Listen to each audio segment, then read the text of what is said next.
I've been attached with the feeling of now waking up with you by my side. Mas lalo nga raw talagang tumapang itong ating couple ngayong 2026, lalong-lalo na nga at nasa ASAP live na live nga natin itong dalawa na nakita, kaya naman ang maraming bula ay sobrang kilig at sobrang saya nga ngayong araw, lalong-lalo pa nga at kilig overload talaga ang binigay sa atin ng ating couple.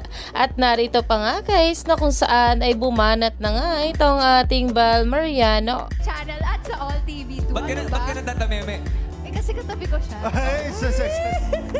Ito naman. And ito na nga, as I've said earlier, At ayan nga guys sa mga bula at bumanat ka rin talaga Belinda, hindi yan siya nagpatalo. Diyos ko Lord, ang tatapang nila ngayong 2026, more pa po. Dahil talaga namang ito ang ating Belle ay nagpakilig nga dito sa ASAP at live na live nga natin itong napanood. Kaya naman itong si Kuya Robbie ay ganito nga ang kanyang naging reaction na alam naman natin na siya nga talaga ang president ng mga bula patungkol sa ayuda sa ating couple na sila Donnie at Belle. Kaya naman marami pa nga talaga tayong ayuda na matatanggap ngayong araw.